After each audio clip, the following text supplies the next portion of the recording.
Assalamualaikum warahmatullahi wabarakatuh. Bismillahirrahmanirrahim. Alhamdulillahirrabbilalamin. Allahumma shalli ala sayyidina Muhammad wa ala ali sayyidina Muhammad.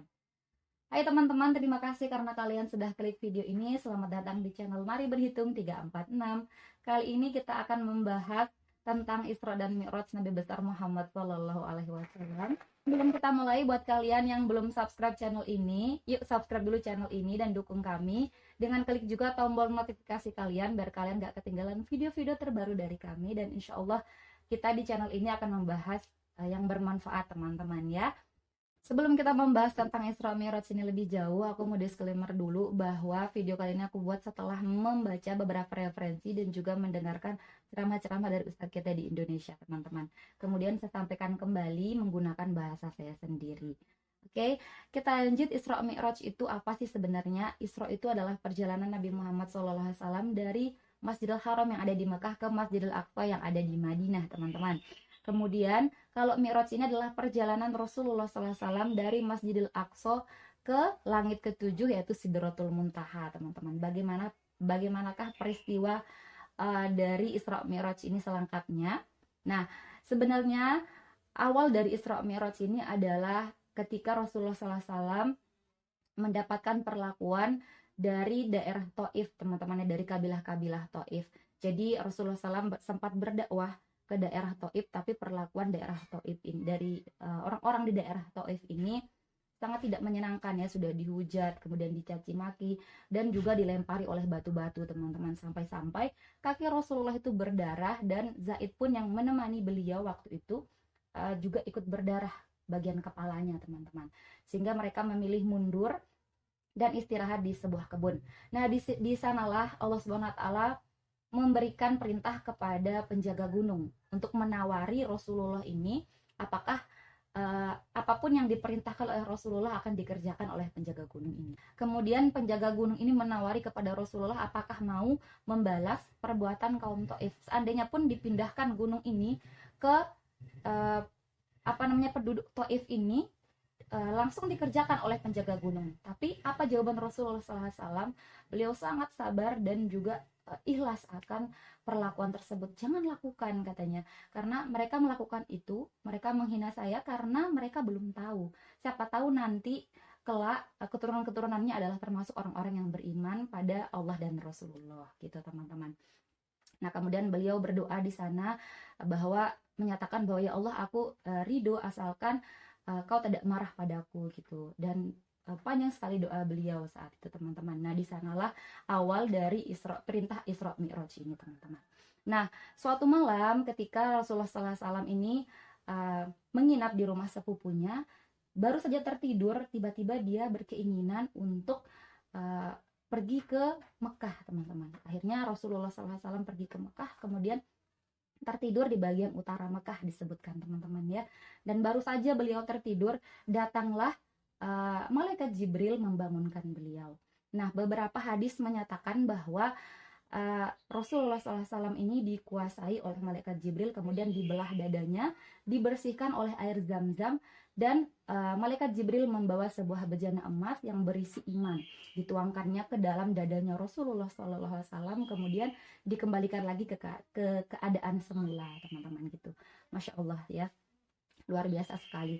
Kemudian di hadis lain juga dikatakan bahwa Rasulullah diberikan sebuah tunggangan yang bernama buruk. Jadi buruk ini dijelaskan dalam hadis seperti kuda, tapi dia lebih besar daripada keledai dan lebih kecil dari bigal. Jadi bigal itu adalah keturunan dari percampuran antara kuda dan keledai. Jadi dia lebih kuat daripada keledai. Nah, ukuran buruk ini lebih tinggi daripada keledai dan lebih kecil daripada bigal disebutkan teman-teman. Dan kulitnya ini putih susu, memiliki sayap. Ketika buruk ini melangkah, satu langkahnya itu langsung jauh seperti sepandangan mata. Jadi kalau dia misalkan memandang dari Masjidil Haram, dia memandang ke Masjidil Aqsa, maka sekelebat langsung sampai ke Masjidil Aqsa. Itulah luar biasanya buruk yang diberikan oleh Allah Subhanahu wa taala ini teman-teman. Buruk ini asal katanya adalah barkun teman-teman, yang artinya kilat. Jadi sekali melangkah dia langsung seperti kilat gitu, langsung cepat sekali, sepandangan mata langsung langsung hilang gitu, langsung sampai ke tujuan gitu teman-teman. Nah, setelah sampai di Masjidil Aqsa ini, Rasulullah langsung mengikat kudanya, mengikat buruknya ini, dan melaksanakan sholat 2 rakaat.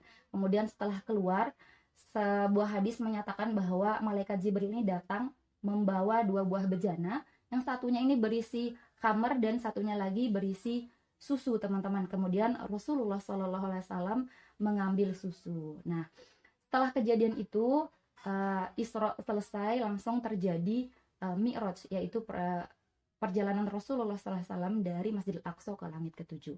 Oh yeah. Tentunya disertai oleh malaikat Jibril teman-teman. Di langit yang pertama, Rasulullah Shallallahu Alaihi Wasallam bertemu dengan Nabi Adam alaihissalam, yaitu Nabi pertama dan manusia pertama yang diciptakan oleh Allah Subhanahu Wa Taala di muka bumi teman-teman. Sebelum beliau berpisah, Nabi Adam alaihissalam ini mendoakan agar Rasulullah mendapatkan kebaikan dalam setiap urusannya. Kemudian di langit yang kedua, Rasulullah Shallallahu Alaihi Wasallam bertemu dengan Nabi Isa alaihissalam dan juga Nabi Yahya alaihissalam. Nah, Nabi Isa alaihissalam ini seperti yang kita ketahui adalah Nabi sebelum Nabi Muhammad Shallallahu Alaihi Wasallam. Beliau mendapatkan mukjizat berupa Injil, dan beliau ini lahir tanpa seorang bapak teman-teman ya. Kemudian Nabi Yahya ini adalah nabi yang sangat pandai sejak dia masih belia. Nah, di sana setelah berbincang-bincang, Nabi Yahya dan Nabi Isa juga mendoakan agar Rasulullah SAW mendapatkan kebaikan dalam setiap urusannya. Kemudian di langit yang ketiga, Rasulullah SAW bertemu dengan Nabi Yusuf alaihissalam. Jadi Nabi Yusuf ini adalah nabi yang sangat tampan, dan dikatakan bahwa Nabi Yusuf ini adalah manusia yang paling tampan yang pernah diciptakan oleh Allah Subhanahu Wa Taala. Masya Allah. Nah, di sana Nabi Yusuf alaihissalam mendapatkan memberikan sebagian ketampanannya kepada Rasulullah Shallallahu Alaihi Wasallam. Kemudian beliau juga mendoakan agar Rasulullah mendapatkan kebaikan atas setiap urusannya. Kemudian di langit yang keempat, Rasulullah Shallallahu Alaihi Wasallam bertemu dengan Nabi Idris alaihissalam. Nah, Nabi Idris alaihissalam ini adalah nabi yang pertama kali mengenal tentang tulisan dan juga membuat pakaian teman-teman ya. Di sana juga Rasulullah SAW diberikan didoakan agar beliau mendapatkan kebaikan atas segala urusannya teman-teman. Kemudian di langit selanjutnya, yaitu langit kelima, Rasulullah SAW bertemu dengan Nabi Harun alaihissalam. Nabi Harun ini adalah nabi yang membersamai Nabi Musa ketika berdakwah. Nah, Nabi Harun ini terkenal dengan kepandaiannya dalam berbicara. Dia selalu berbicara dengan jelas dan tegas, dan juga cepat sekali dalam meyakinkan orang lain teman-teman. Di sana Rasulullah juga didoakan agar mendapatkan kemudahan dalam setiap urusannya. Kemudian di langit yang keenam, Rasulullah Shallallahu Alaihi Wasallam bertemu dengan Nabi Musa alaihissalam, yaitu nabi yang mendakwahi Fir'aun ya. Fir'aun ini adalah orang yang mengaku Tuhan pada saat itu. Jadi Nabi Musa ini juga mendapatkan mukjizat membelah Laut Merah ketika dia menyelamatkan diri dari kejaran Fir'aun, dan Fir'aun tenggelam di Laut Merah. Nah, sampai sekarang Fir'aun ini Allah SWT dengan qadarullah ya, diawetkan oleh Allah SWT agar memberikan pelajaran untuk kita di kemudian hari ya teman-teman ya. Nah, di sana juga Nabi Musa alaihissalam memberikan doa kepada Rasulullah Shallallahu Alaihi Wasallam agar mendapatkan kemudahan untuk segala urusannya.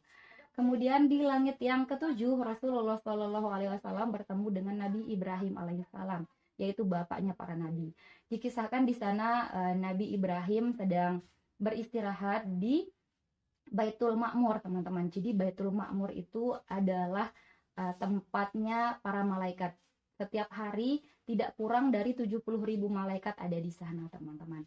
Nah, sebelum Rasulullah SAW ini bertemu dengan Allah Subhanahu Wa Taala untuk menerima perintah sholat, dia juga diperlihatkan tentang pedihnya siksa neraka dan juga surga teman-teman. Jadi ada yang beliau melihat orang yang berenang di darah, kemudian ada juga orang yang makan daging busuk, ada juga yang disediakan daging segar dan daging busuk dan bernanah, tapi dia malah memilih daging yang busuk gitu teman-teman. Nah, ada banyak lagi yang dilihat, kemudian ada juga orang yang sedang bercocok tanam, kemudian menuai hasilnya, kemudian tumbuh lagi tanamannya seperti itu. Nah, banyak sekali yang diperlihatkan kepada Rasulullah SAW sebelum ke Sidratul Muntaha, teman-teman. Dijelaskan di beberapa hadis bahwa Sidratul Muntaha ini adalah sebuah pohon yang ada di langit ketujuh. Jadi pohonnya ini berdaun lebar seperti telinga gajah, kemudian buahnya seperti tempayan besar gitu teman-teman, dijelaskan dalam sebuah hadis. Tapi setelah kedatangan Allah Subhanahu wa taala ke sana, Rasulullah saja tidak mampu menjelaskan bagaimana indahnya Sidratul Muntaha ini. Jadi Muntaha ini adalah akhir, tidak ada yang bisa melewatinya kecuali Rasulullah SAW saat melakukan Mi'raj ini teman-teman. Nah, di sanalah Rasulullah Shallallahu Alaihi Wasallam diberikan perintah untuk sholat 5 waktu sehari semalam. Yang awalnya sebenarnya perintahnya adalah 50 waktu dalam sehari semalam, tapi kemudian dinasihati oleh Nabi Musa alaihissalam bahwa ya Muhammad, tolong perhatikan kemampuan umatmu, sehingga nego lagi dengan Allah SWT, dan akhirnya pada kesepakatan 5 waktu dalam sehari semalam ya. Alhamdulillah teman-teman, kalau 50 waktu sehari semalam sepertinya banyak sekali dari kita ini yang akan lupa teman-teman ya. Mungkin ya kita lihat saja yang sekarang saja, yang 5 waktu banyak sekali kita lupa, lalai, kemudian bolong-bolong. Nah, semoga dengan kita mengetahui betapa dahsyatnya peristiwa Isra Mi'raj ini, kita semakin rajin beribadah, semakin sayang kepada Rasulullah Shallallahu Alaihi Wasallam teman-teman ya, karena beliau juga sangat sayang kepada umat-umatnya. Maka kita sebaiknya mari kita sama-sama untuk saling mengingatkan untuk bersalawat kepada Rasulullah SAW teman-teman, dengan ucapan Allahumma shalli ala sayyidina Muhammad wa ala ali sayyidina Muhammad. Nah, sebelum saya akhiri video kali ini, karena masih bulan Rajab, mari kita sama-sama berdoa. Allahumma barik lana fi Rajab wa Sya'ban wa balikna Ramadan. Allahumma barik lana fi Rajab wa Sya'ban wa balikna Ramadan. Allahumma barik lana fi Rajab wa Sya'ban wa balikna Ramadan.